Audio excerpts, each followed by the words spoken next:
Welcome back. It's 8:20 this weekend. The annual Grand Rapids Heart Walk taking over Aquinas College. It's all to help turn bystanders into lifesavers.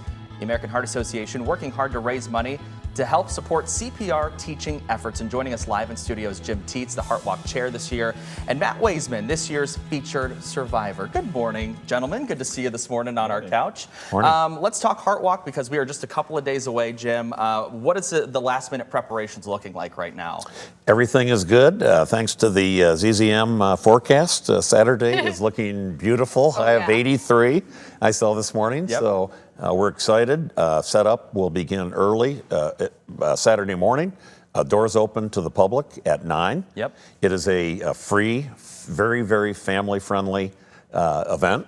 So we're excited, and the actual walk itself starts at 11 a.m. Yeah, we're really excited because we were a part of its year that it got brought back last year to be MCs, and it really is a great event, and it's packed from start to finish. So kind of walk us through at 9 a.m. when we walk through those doors. Yeah. What are we going to see? Absolutely. Down in the field house, you will see many different companies having tents, having all their employees there. Meyer will have a kids zone there. Mercantile Bank will have a CPR demonstration and teaching and coaching. I'm trying to think who else. MVP is going to be doing some exercises and stretching type things. And we are going to have at 10:20 a mascot race. Oh, yeah. Which is always a fun thing to see all the different costumes. Yep. And then followed by a program at 10:40.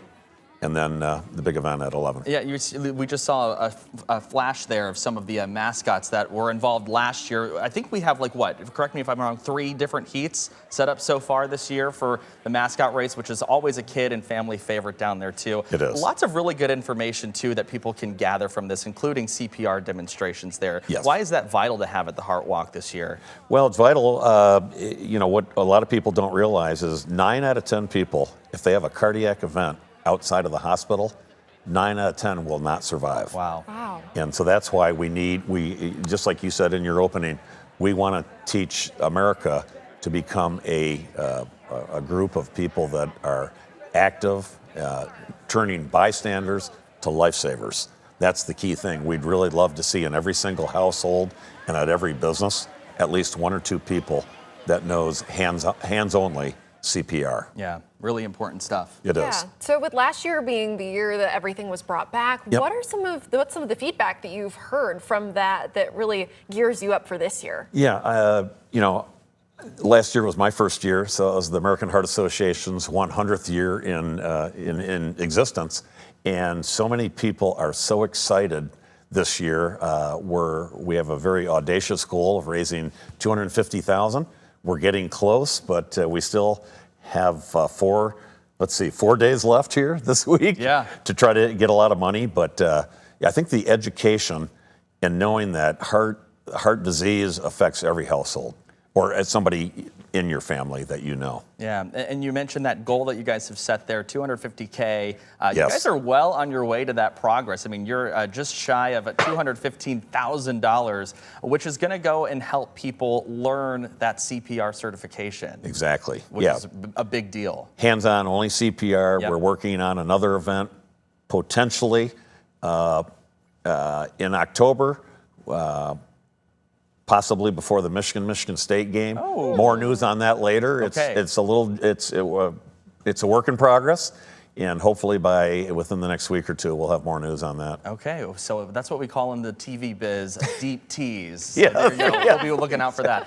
We have another gentleman here, Matt Waisman, who is the featured survivor this year. And you have a very unique story because you went to a restaurant earlier this year, had some heartburn or so you thought, and it turned out to be a pretty big cardiac event. Tell us all about that. Yeah, we went out to dinner, my family and I. A little spicy food, and thought, wow, it got me. So kind of ignored it, to be honest with you. Took some Tums. This went on for about a week. After about a week, Friday, I was driving into the office, and I had another episode where it hit really hard. So I detoured and went to the ER. It was probably one of the smartest things I've ever done. Went into the ER, and they did a SWAT team on me and took me in. I had a full blockage in one and then 2 partial in another. And so they went in, opened that up, put a stent in there, the next day I felt like $1 million. So Yeah. just very grateful for the work the American Heart Association has done, just the research that's gone involved to produce the stent. Yeah. Absolutely. And so, for everyone at home that doesn't know, you're an avid runner. Yes. You say you eat right, or for the most part. Yes, that was. But there's that third leg there that you Yep. were talking about that may have had an impact on all of this. Yeah, I run a lot. Historically, I've run a lot. I tend to eat right. I tend to try to be healthy. But it was the genetics that got me. So the three-legged stool. I have my family history of some heart disease, and so. Should have been paying a little bit closer attention to that. I didn't think at 48 that I would have a heart attack. Right. But here I am. So. Yeah, and you lived to tell the tale. I did. So, yeah. Yeah, no, we're so glad that you're here with us today, but it's really interesting to hear all about your story, especially with that misconception that people might have where they think, oh, well, I eat right, I'm very healthy, I'm very fit, so this isn't something that's going to impact me. Did you know about the genetic maybe predisposition that you had before this all happened? I did, but it really, I kind of put that in the far back of my mind. Right. In my mind, as long as I worked out, as long as I ate right, don't drink, healthy lifestyle, I should be fine. That's not the case. So I kind of implore everybody who's listening to this is to, especially guys, we're a generation of knuckleheads that were raised by knuckleheads. If it's not broken or bleeding, we generally don't go to the doctor. And we got to break that. We have to break that cycle and check our egos at the door. If you're having chest pains, go get it checked out. Even if you're not having chest pains, if you think, hey, I'm pretty healthy, I eat right, still go to the doctor. Get your annual checkout. Have them check it and say, give you the thumbs up or say, yeah, maybe we need to look a little closer at doing some other things. Tanner, what a lot of people don't realize is heart disease is the #1 killer of men and women in America. And heart disease kills more women than all cancers combined. So it's some startling statistics when you really think about it. And like Matt said, genetics caught up to him. Yeah, so for me personally, I mean, I'm not oversharing. I don't, on social medias and all that, but I laying in the hospital bed, I kind of sat back and was reflecting. And I was thinking, I have a lot of friends out there that they work out, they eat right. I'd hate for something like this to happen to them. So I put it out there, and just the feedback I was getting from people, wow, I'm going to my doctor. I went and got checked out. I'm going to start working out more. I'm going to start eating better. I'll stop drinking now. All the things. So if it changed one person in the direction that they were heading, the bad thing turned into a good. Yeah, absolutely. And that's kind of the purpose of why you're sharing your story this weekend on Saturday at Aquinas College. So what are the main takeaways that you want people to take away from your story? Obviously, you want people to make sure they're getting that checkup. Yeah, but I would say continue to focus on your exercise and your diet. Your lifestyle is big. If you have a sedentary lifestyle, your recovery from any type of medical event is going to be a lot longer road. If you're healthier, if you eat right, your recovery is going to be a lot quicker. Yeah. So I'd encourage people to maintain a healthy lifestyle. Go for a walk. Nobody has to. You don't have to run 50 miles. You can just go for a 2-mile walk and go for a half-mile walk. Start eating right. Maybe put the fries away and maybe a salad.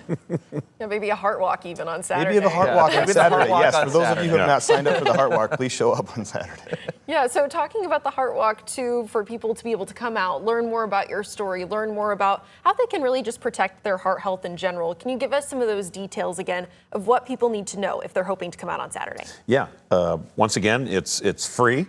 We would love to see you register. You don't need to, but we would love to see you register online. It's very easy and quick. Like I said, the field house itself will open at 9 a.m. Feel free to come out and get educated. If you don't know CPR, come out, refresh it. There's going to be ample time to do that. And like I said, mascot race, the walk itself is a 2-mile walk around the beautiful Aquinas campus. So 2 miles is relatively easy for most folks. So that should be done within, a 30-minute time frame, and you can get home to watch the Michigan game kick off at around noon. See, there you go. You have time to do all of the things. If we could put some dates on your screen, that way we can visualize that as well. So again, it's this Saturday, October 4th, Aquinas College. Those pre-events kick off at 9 o'clock in the morning. The walk is starting at 11. And of course, we are going to have some fun there on Saturday. It's an important event, but still a pretty fun, family-friendly event. So we really appreciate your guys' time this morning. Thank you for sharing your story. And of course, thank you for coming on to give welcome. us those Thank you. details. Where can people register real quick? What website do we need to know? Yeah, if you just go to the AHA.com or the Heart Walk, it'll immediately take you to the site, and registration, as I said, is very, very easy, and most importantly, it's free. Okay, yep, free Awesome. fun Yes. this weekend. Yep. All right, well, we appreciate it, you guys, and of course, we'll join you there this Saturday. Time now, 8:30. In just a few minutes, we're coming back to talk about your weather forecast coming up.